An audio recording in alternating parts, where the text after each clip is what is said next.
অত্যাচারিত হচ্ছি দিনের পর দিন। ওদের এটাই ছিল এতদিন ধরে, ওনাদেরকে এতবার রিকোয়েস্ট করেছি, হয়তো আজকে আমাকে এই স্টেপটা নিতে হতো না, কিন্তু আজ 3 বছর ধরে ওনাদেরকে মানে শুধু পায়ে ধরতে বাকি রেখেছি যে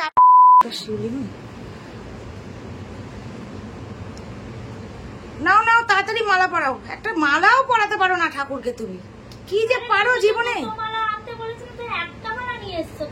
কোথায়? হ্যাঁ ওইভাবেই হবে, দিয়ে দাও। বাহ খুব সুন্দর লাগছে।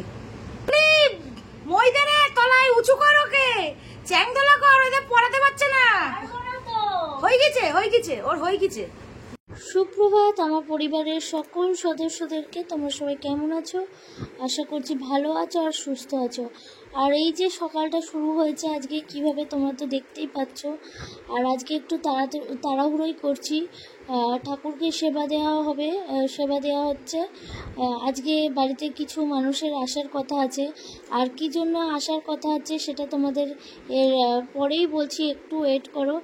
আর আমাদের ভিডিওগুলো কেমন কেমন লাগছে তোমরা কিন্তু কমেন্ট করে তেমনভাবে জানাচ্ছ না, প্লিজ জানাও। আর পুরোটা স্কিপ না করেই ভিডিওটা পুরোটা দেখতে থাকো, স্কিপ না করে। এটাই বলবো, যারা যারা এখনো সাবস্ক্রাইব করোনি, নতুন দেখছো বা আজকে তারা একটু সাবস্ক্রাইব করে দিও। যারা যারা ফলো করোনি ফলো করে দিও, পাশে থেকো। তো আজকে অনেকটাই সমস্যা, আর বিশ্বাস করো সত্যি এভাবে আর পেরে উঠছি না। আর কতদিন সহ্য করতে হবে? আজ প্রায় 3 বছর হয়ে গেল এই সমস্যার সম্মুখীন, এই সমস্যা নিয়ে মানে মানে কি বলবো, মানুষকে একটা বার বললে হয়, বারবার একটা মানুষকে বলেও সমস্যার সমাধান করতে পারছি না। অনেক চেষ্টা করেও সমস্যার সমাধান করতে পারছি না, আর পেরে উঠছি না সত্যি কথা। মানে আমি ধরো এখানে এসেছি 2 বছর হয়ে গেল, 2 বছর ধরেও মানে আমি কন্টিনিউ ও চেষ্টা করে যাচ্ছি সমানে, সেটাও ঠিক করতে পারছি না। তো আজকে অবশেষে আর একটা দিন এসে এবার একটু বড়সড়ই একটা পদক্ষেপ নিয়েছি। দেখা যাক, আজকে তার ফাইনাল দেখতে আসার কথা। তো কি হচ্ছে কি না হচ্ছে তোমাদের সঙ্গে অবশ্যই শেয়ার করব, কারণ শেয়ার করব বলেই, মনের কথা হালকা করব বলেই তোমাদের কিন্তু সব কথা বলতে আসা। আর যেদিন থেকে ভিডিও করেছি তোমাদের তো আগেই বলেছি, ভালো মন্দ সব কিছু তোমাদের সঙ্গে শেয়ার করব। এই জন্যেই তোমাদের সঙ্গে ব্লগ করতে, মানে তোমাদের সাথে আসা, ব্লগ শুরু করা আমাদের।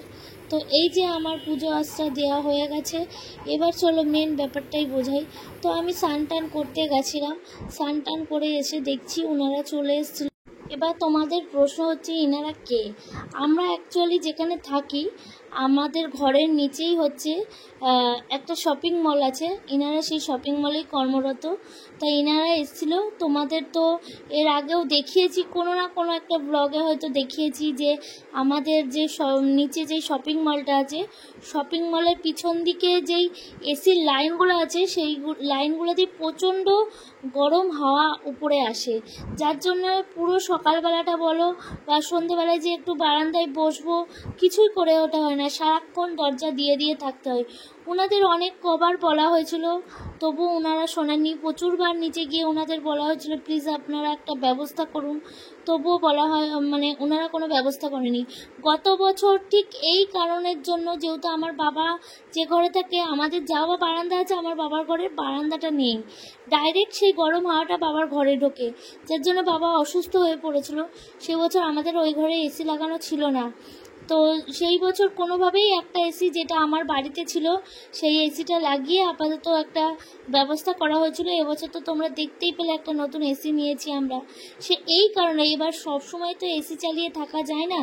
তো ওনাদের যখন বারবার বলে আমাদের কোনো সুরাহা হয়নি, তখন আমরা পৌরসভায় একটা বৈশাখীর বাবা গিয়ে, যেহেতু এটা বৈশাখীর বাবা গিয়ে একটা অ্যাপ্লিকেশন জমা দিয়েছিল। তা পৌরসভা থেকে লোকে, মানে যে স্যাররা এসেছিলেন তিনারা ফোন করেছিল, ফোন নাম্বার দেওয়া ছিল। তা বৈশাখী তেনাদের এনেছিলেন, এনে এই যে মানে যে শপিং মল, আমাদের শপিং মলের ওখান থেকেও এনাদের ডাকা হয়েছিল, ডাকে ওনাদের বোঝানো হচ্ছিল এবং ওনাদের একটা দিন দেওয়া হয়েছে। সেই দিন আমাদের এখানে যে পৌরসভা, সেই পৌরসভায় দেখা করতে বলা হয়েছে। তো বৈশাখী সেই বিষয়ে কথা বলছিল। আমি যেহেতু এখানে 2 বছর এসছি, তার আগে একটা বছর ওরা কাটিয়েছে। ওরাও বারবার বলেছে, আমরাও বলেছি, সেই বিষয়ে ওনাদের বলছিলাম স্যারদের এরকম একটা বয়স্ক মানুষ, বৈশাখী তো ভীষণ মাথা গরম করে ফেলেছিল যে সত্যি তো কতদিন ধরে, আজকে আবারও আমার বাবা কদিন আগে অসুস্থ হয়ে পড়েছিলেন, তিনারও তো বয়স হয়েছে বলো, তিনি কতবার তাকে কতক্ষণ এসিতে রাখা যায়, তাই কি না? তারপরে তো একটা ঠান্ডা লাগার ব্যাপার আছে। তো স্যাররা ওনাদের ম্যানেজারের, ওনাদের মালিকের নাম্বার চাইছিলেন, সেটা ওনারা দিতে একটু অরাজি হচ্ছিল, সেই নিয়ে একটু স্যারের সঙ্গে কথাবার্তা হচ্ছিল।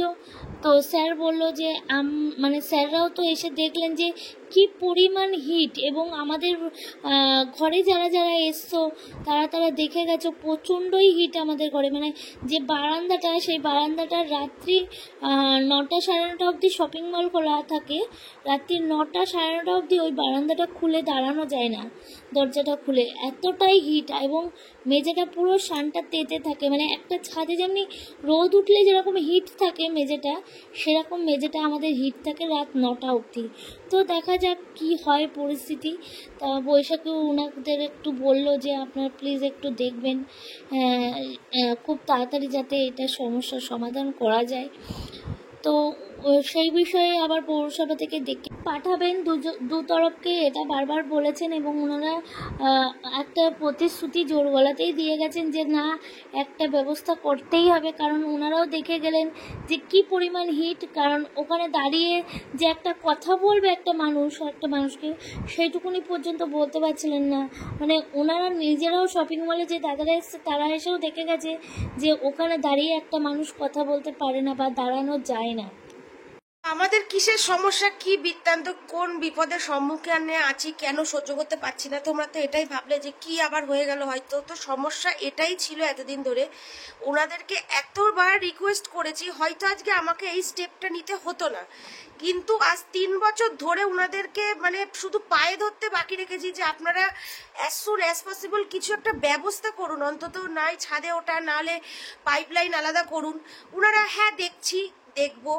ইভেন যে জন্য আমার শ্বশুর মশাই মানে মন্দিরার বাবা বারবার অসুস্থ হয়ে পড়ছে, এত হিট, মানে তোমরা না দেখলে বুঝতে পারবে না। যারা যারা আমাদের বাড়িতে এসে ঘুরে গেছো তারা অন্তত জানো কম বেশি যে হ্যাঁ, এবং ওদের তো হচ্ছে সেই আমাদের মতন 2 টন 1.5 টনের এসি না, ওদের এক একটা এসির টন হচ্ছে 32 টন, 34 টন, 36 টন, 62 টনের এসি, আবার কোনোটা 72 টন। মানে একটা শপিং মলের কমার্শিয়াল এসি, মানে তো বুঝতে পারছো তার যে হিটটা, তাহলে চিন্তা করো মানে আমরা কিভাবে অত্যাচারিত হচ্ছি দিনের পর দিন ওদের এসির হাওয়াতে। তো যাই হোক, সেদিন ওনারা ইনকোয়ারি করতে এসেছিল, দেখে গেছে। তা গতকালকে সেটা আমাদের হিয়ারিংয়ে পৌরসভা থেকে আমাদের যে চেয়ারম্যান রীতা দাস দিদিভাই, আমি এই ভিডিওর মাধ্যমে আপনাকে অনেক শুভেচ্ছা জানাই। উনি আমাদের দু তরফকেই ডেকেছিলেন, আমি গিয়েছিলাম, বাবা গিয়েছিলেন, কারণ দিদি ওনাদেরকে ভীষণভাবে, খুবই ভালো মানুষ, একদম একদম এমন একটা সলিউশন উনি দিলেন, মানে কি বলবো। এবং আমাদেরকে শুধু জানতে চাইলেন যে সমস্যাটা কি হয়েছে আপনারা বলুন, আমরা পুরোটাই বললাম।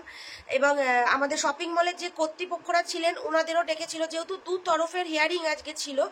তো যাই হোক, উনি টাইম দিয়েছে ওনাদেরকে যে এই মাসের 31শে মের মধ্যে ওনাদেরকে যেভাবেই হোক এই প্রবলেমের সলিউশন করতেই হবে। তো দিদি বলেছে যে আমি বলে দিলাম, ওনারা করবেন। এবং আমার বাবাও বলেছে যে দিদি আপনাকে অনেক ধন্যবাদ। দিদি এটাও বলেছেন যে যতক্ষণ না এটা আমি করে দিতে পারছি ততক্ষণ আমারও একটা হেডেক থাকলো, যখন এটা সম্পূর্ণ কাজটা আমি কমপ্লিট করে দিতে পারবো তখন এসে আরও একবার ধন্যবাদ জানিয়ে যাবেন। তো আমার তরফ থেকে অগ্রিম দিদিকে অনেক শুভেচ্ছা দেওয়া থাকলো, কারণ উনি এত সহজে একটা সলিউশন যে বার করে দেবেন এটা আমাদের কাছেও অনেক অনেক ভালোবাসা। আর উনি আমাদের হচ্ছে পৌর মাতা আর কি, রীতা দাস মহাশয় আর কি, আমাদের কৃষ্ণনগরের চেয়ারম্যান। তো যাই হোক, এই হচ্ছে আজকের ব্যাপার। তা এটা হয়তো পৌরসভা বা ডিএম এইসব অবধি হয়তো যাওয়ার সত্যি কোনো প্রয়োজন ছিল না। মানে আমাদের শপিং মলের মানুষেরা যদি একটুখানি শুনতো, ওনাদের ম্যানেজার থেকে আরম্ভ করে অনেক রকমভাবে আমার বাবা আমি চেষ্টা করেছি যাতে এইটার সলিউশন হয়। তো যাই হোক, ওই কথাই বলে আঙুল সোজা না উঠলে আঙুল বেঁকাতে হয়, কিছু করার ছিল না। তো এই হচ্ছে মেন ব্যাপার, এই অত্যাচার আমরা এতদিন ধরে সহ্য করলাম। যাই হোক, আশা রাখি উনি যে টাইমটা দিয়েছেন ওনারা হয়তো সেই টাইমের মধ্যে এর প্রবলেম সলিউশন হয়ে যাবে। আর যদি হয়ে যায় তাহলে তো অবশ্যই তোমাদের সামনে আবারও সেই ভিডিওটাও তুলে ধরবো। তো এই হচ্ছে আজকের মেন বিষয় আর কি। তো চলো আজকের ভিডিওটা এখানেই শেষ করলাম। সবাই ভালো থেকো, সুস্থ থেকো। আর আরও একটা কথা, যারা যারা এখনো চ্যানেলটা সাবস্ক্রাইব করোনি অবশ্যই ছোট্ট করে একটা সাবস্ক্রাইব করে দিও। আর পারলে একটু লাইক, কমেন্ট, শেয়ার করে আমাদের পাশে থেকো। তো আজকের মতন টাটা।